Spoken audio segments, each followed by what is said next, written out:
Un centavo de plata cayó en la palma de una niña yaqui, y con él, el destino de Francisco Villa cambió para siempre. 3 noches después, cuando las balas federales buscaban su corazón en la oscuridad, esas mismas manos pequeñas lo arrastraron hacia la salvación. Bienvenido a Sombreros y Fusiles, compadre. Dinos desde dónde nos estás viendo y agárrate fuerte, porque esta historia te va a poner la piel chinita. El mercado de Parral ardía bajo el sol de mediodía cuando Francisco Villa divisó el pequeño remolino de polvo entre los puestos de fruta. Era junio de 1915 y su división del norte acababa de sufrir una derrota devastadora en Celaya contra las tropas de Obregón. Los hombres que lo acompañaban ya no eran el ejército victorioso de antes, sino sobrevivientes cansados que arrastraban heridas del cuerpo y del alma. Villa caminaba entre los vendedores con el sombrero calado hasta los ojos, tratando de pasar desapercibido. Necesitaba provisiones, información, y sobre todo, necesitaba pensar. La revolución que había soñado se estaba desmoronando entre sus manos como arena del desierto. Fue entonces cuando la vio. Una niña yaqui de quizás 9 años estaba sentada en el suelo junto a un puesto de chiles secos, con la mano extendida y los ojos fijos en la nada. Su vestido era un trapo sucio que apenas la cubría, y sus pies descalzos mostraban las cicatrices de quien ha caminado demasiadas leguas sin zapatos. Pero lo que más llamó la atención de Villa fue su quietud absoluta, como si se hubiera convertido en piedra. Villa se detuvo frente a ella. Buscó en su bolsillo y encontró un centavo de plata, de esos que ya casi no circulaban por la guerra. Lo dejó caer en la palma abierta de la niña. Ella levantó la vista y sus ojos se encontraron. En esa mirada, Villa reconoció algo que lo estremeció hasta los huesos, la ausencia total de esperanza. No había súplica, no había agradecimiento, solo un vacío profundo que él conocía bien porque lo había visto en el espejo después de sus peores batallas.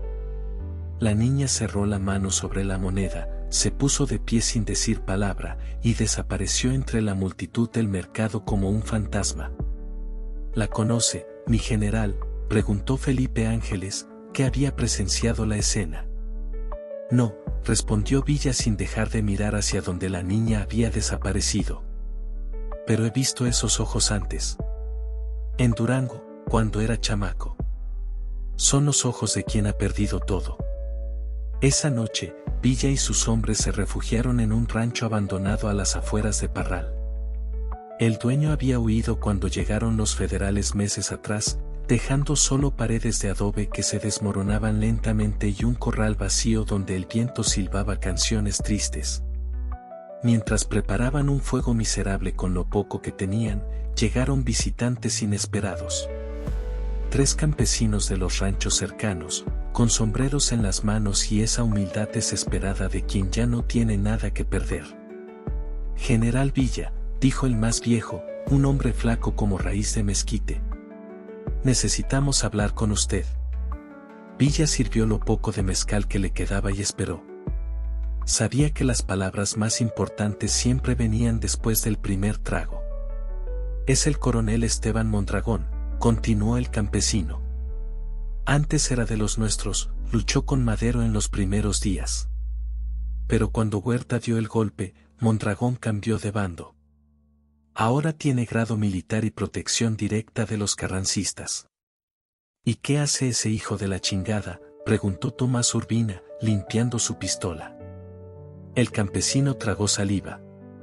Se ha adueñado de las tierras yaquis, general. Dice que es para establecer orden, pero lo que hace es esclavitud. Los que se resisten, desaparecen.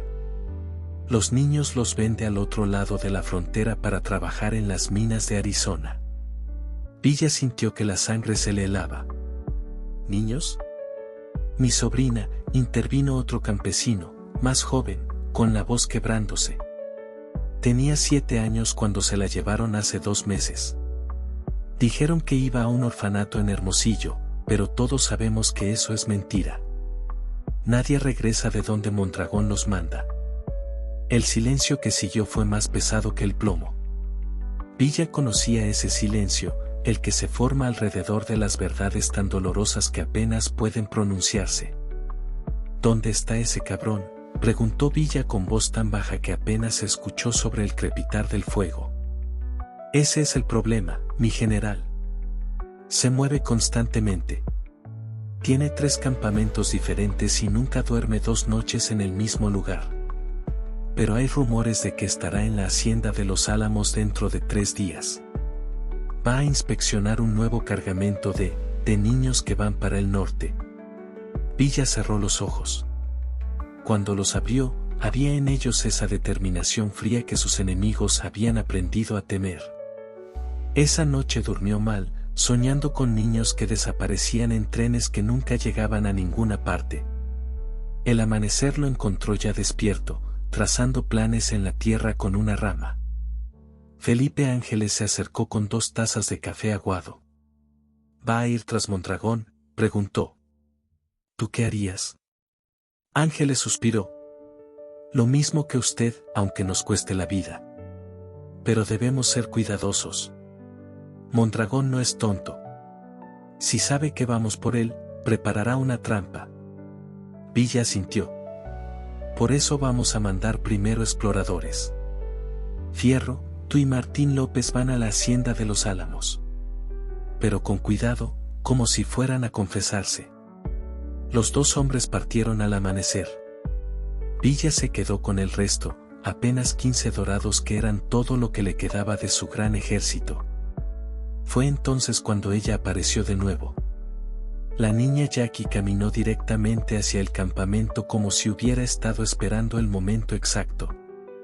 En sus manos llevaba algo envuelto en un trapo sucio, un pedazo de pan duro, partido por la mitad. Se acercó a Villa y le extendió una mitad. Villa la miró sorprendido. ¿Me estás compartiendo tu comida, muchacha? Ella asintió apenas, y en sus ojos seguía habiendo ese vacío terrible, pero ahora había algo más, una chispa diminuta de algo que podría haber sido esperanza. Villa tomó el pan y lo mordió. Estaba duro como piedra y sabía a tierra, pero era el bocado más importante que había comido en meses. ¿Cómo te llamas? Yomeca, respondió ella con una voz tan baja que apenas se escuchó. Yomeca. Bonito nombre. ¿Sabes qué significa? Ella negó con la cabeza. Entonces yo te digo lo que significa. Significa valiente. Y eres valiente, ¿verdad? Por primera vez, algo parecido a una sonrisa cruzó el rostro de la niña. Y si llegaste hasta acá, compadre, déjanos un comentario contándonos qué pensás de esta historia. Queremos saber tu opinión. Cuando Fierro regresó esa tarde, traía noticias y traía preocupación en el rostro. Encontramos a Mondragón, mi general. Está en los Álamos, tal como dijeron los campesinos. Pero hay un problema, tiene más de 100 hombres bien armados, ametralladoras y posiciones defensivas. Sería un suicidio atacar de frente. Villa estudió el informe mientras Yomeca se sentaba cerca del fuego, escuchando en silencio. ¿Viste los niños? Fierro bajó la mirada. Sí, mi general. Los tienen en un granero vigilado día y noche.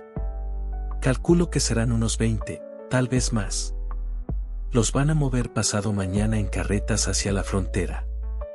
Villa trazó líneas en la tierra con un palo. ¿Está bien? Entonces no vamos a atacar la hacienda. Vamos a atacar las carretas en el camino. ¿Con 15 hombres contra 100? Con 15 hombres y el elemento sorpresa, Rodolfo. Es lo único que tenemos. Pero lo que Villa no sabía era que entre sus propios hombres había un traidor. Salazar había sido oficial federal antes de unirse a Villa, perdonado como tantos otros. Pero Salazar guardaba un secreto, una familia secuestrada en Chihuahua y una deuda de honor que lo ataba al mismo Mondragón. Esa noche, mientras Villa explicaba el plan de emboscada, Salazar memorizaba cada detalle. Cuando todos dormían, se escabulló del campamento hacia donde sabía que lo esperaba un mensajero de Mondragón. La emboscada estaba planeada para el Cañón del Muerto, un paso estrecho donde las carretas tendrían que aminorar la marcha. Villa y sus hombres llegarían antes del amanecer, se posicionarían en las alturas, y atacarían cuando el convoy estuviera en medio del cañón. Era un plan simple pero efectivo, del tipo que le había dado tantas victorias a Villa en el pasado. Pero cuando llegaron al cañón esa madrugada, encontraron que Mondragón los estaba esperando. Las ametralladoras comenzaron a escupir fuego antes de que pudieran tomar posiciones. Los federales habían colocado nidos en lugares perfectos, como si supieran exactamente por dónde iban a llegar. «Es una trampa», gritó Felipe Ángeles, pero ya era demasiado tarde. La batalla fue una masacre. En menos de 20 minutos, Villa había perdido a la mitad de sus hombres. Fierro recibió una bala en el hombro que lo dejó sangrando sobre las rocas. Martín López cayó con 3 balazos en el pecho. Villa ordenó la retirada, pero el terreno que había planeado usar a su favor ahora era su enemigo. Los federales tenían todas las salidas cubiertas.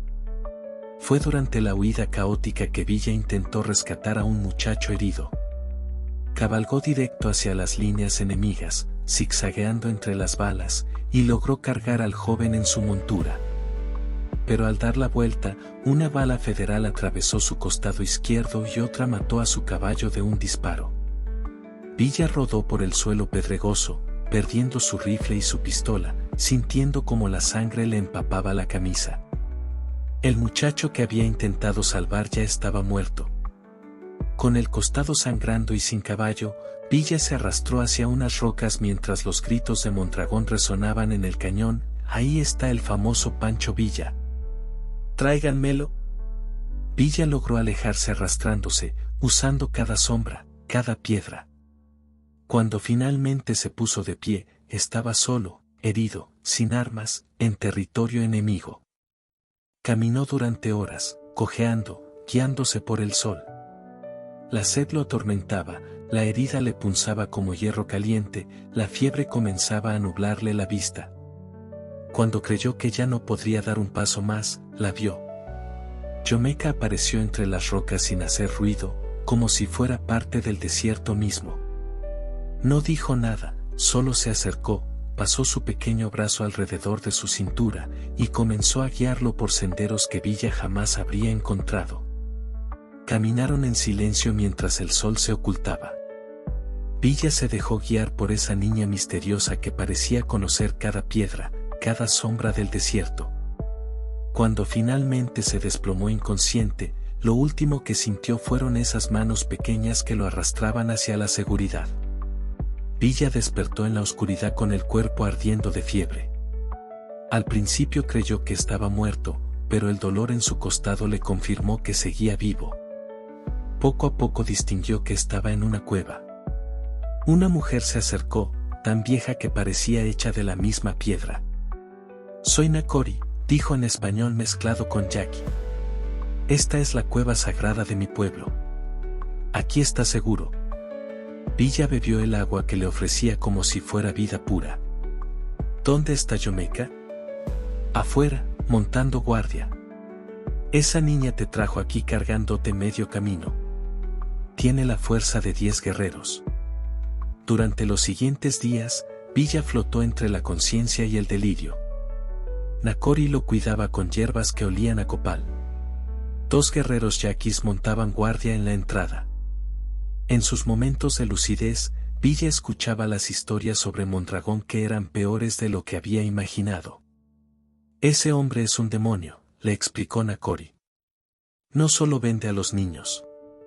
Los marca como ganado antes de enviarlos al norte. Los que intentan escapar, los cuelga como ejemplo. ¿Y el gobierno lo permite? El gobierno necesita que alguien mantenga el orden en estas tierras. No le importa cómo lo haga». Villa cerró los ojos, procesando la información. Derrotar a Mondragón en combate no sería suficiente. Tenía que destruir todo su sistema. «¿Dónde están mis hombres?» Algunos lograron escapar. Se reagruparon en las montañas de Bacatete, esperándote. pero están desmoralizados. Villa apretó los puños. Cuando esté curado, ese cabrón va a pagar. Yomeca aparecía de vez en cuando en la cueva, siempre en silencio. Una tarde, cuando Villa ya podía caminar, ella le mostró algo, una fotografía arrugada de una mujer hermosa junto a un hombre de uniforme que Villa reconoció como Mondragón. ¿De dónde sacaste esto? Yomeca hizo un gesto como de quien toma algo de una mesa. Villa estudió la fotografía. La mujer era joven, de aspecto refinado, con ojos tristes. ¿La conoces?, le preguntó Anacori. Es Catalina, la esposa de Mondragón. Dicen que la trajo de la Ciudad de México con promesas de una vida mejor. Ahora vive encerrada en la hacienda. Villa sintió que una idea comenzaba a formarse. Una idea peligrosa pero brillante. Esa noche pidió que llevaran un mensaje a sus hombres. Era hora de reagruparse, pero esta vez no atacarían con balas. Atacarían con verdad. Cuando salió de la cueva una semana después, Villa ya no era el mismo hombre. Era algo más peligroso, un revolucionario con un plan. Se despidió de Anacori dejándole las pocas monedas de oro que le quedaban. Para tu pueblo. Yomeca lo acompañó hasta donde estaban los caballos. Villa se agachó hasta quedar a su altura. Gracias, muchacha. Me salvaste la vida. Ella lo miró con esos ojos que ya no estaban completamente vacíos. Tú me diste esperanza primero, dijo con voz clara. Villa sintió que algo se quebraba en su pecho. Le dio la única cosa de valor que le quedaba, su escapulario de la Virgen de Guadalupe. Cuídalo por mí. Cuando todo esto termine, volveré por él.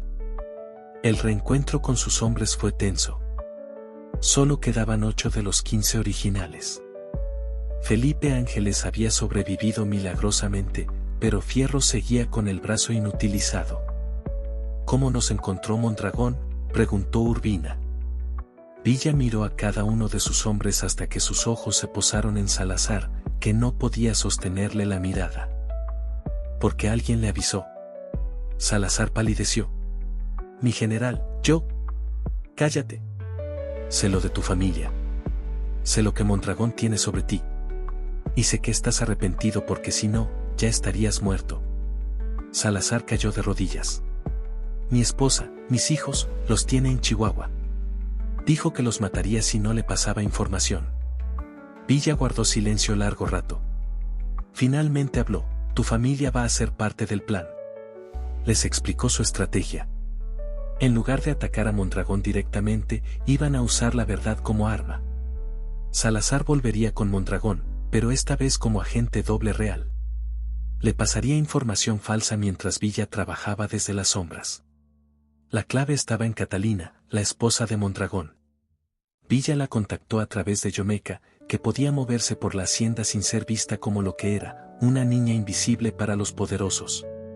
El mensaje que Yomeca le llevó a Catalina era simple pero devastador: sé lo que tu esposo hace con los niños. Sé que tú no lo sabías. ¿Quieres seguir siendo cómplice? Catalina respondió 2 días después con una carta que Yomeca trajo escondida en su vestido. En ella explicaba todo: las cuentas secretas, los contactos en la frontera, los nombres de los compradores de niños en Arizona. Pero más importante, revelaba dónde Mondragón guardaba sus registros, en una caja fuerte en su oficina de la hacienda. Villa usó esa información para orquestar el golpe perfecto. Mientras Salazar le pasaba a Mondragón información falsa sobre un supuesto ataque al norte, Villa y sus hombres entraron en la hacienda por el sur durante una noche sin luna. Yomeca los guió por pasadizos que solo los sirvientes conocían. Llegaron a la oficina sin disparar un solo tiro. La caja fuerte contenía más horror del que Villa había imaginado: registros de más de 200 niños vendidos en los últimos 2 años, contratos firmados con empresarios mineros de Arizona, correspondencia con funcionarios del gobierno que recibían sobornos. Villa fotografió cada documento con una cámara que Felipe Ángeles había conseguido. Luego dejó todo exactamente como estaba y se retiraron sin que nadie los detectara. Al día siguiente, copias de esos documentos comenzaron a circular. Llegaron a periódicos de la capital, a la embajada americana, a oficiales militares con conciencia, a obispos de la iglesia. El escándalo fue inmediato y devastador. Mondragón trató de negarlo todo, pero la evidencia era abrumadora. El gobierno de Carranza, presionado internacionalmente, no tuvo más opción que arrestarlo. Pero Villa sabía que un arresto no era suficiente. Mondragón tenía demasiadas conexiones, demasiado dinero. Encontraría la manera de escapar de la justicia. Fue entonces cuando Villa tomó la decisión más difícil de su vida. La noche antes de que Mondragón fuera transferido a la Ciudad de México para su juicio, Villa y sus hombres atacaron el convoy que lo transportaba. No fue una batalla, fue una ejecución. Mondragón murió con una bala entre los ojos, sosteniendo en la mano una fotografía de Catalina que llevaba en el bolsillo. Villa se quedó mirando el cuerpo largo rato. No sentía satisfacción, solo un cansancio profundo. Los niños que habían sido rescatados de los graneros de Mondragón fueron regresados a sus familias.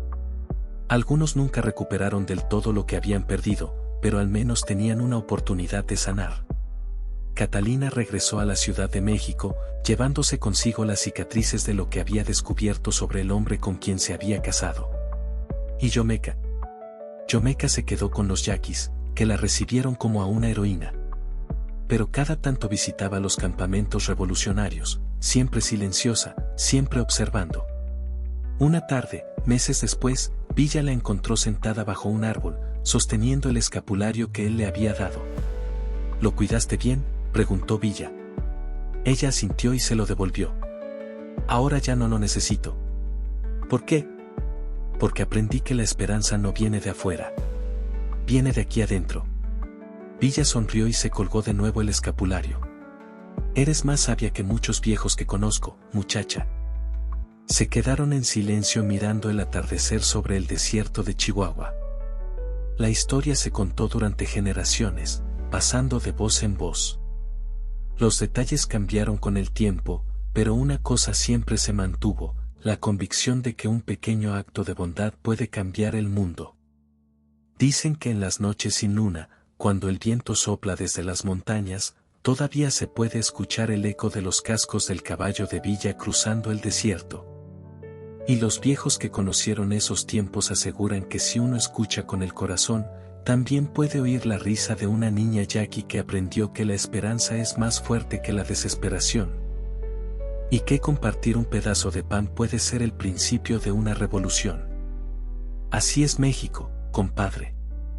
Un país donde las historias nunca mueren del todo, donde los actos de bondad se convierten en leyendas, y donde la justicia, aunque llegue tarde, siempre encuentra su camino. Y si llegaste hasta acá, suscríbete a Sombreros y Fusiles para más historias de la revolución que no te van a contar en los libros de historia.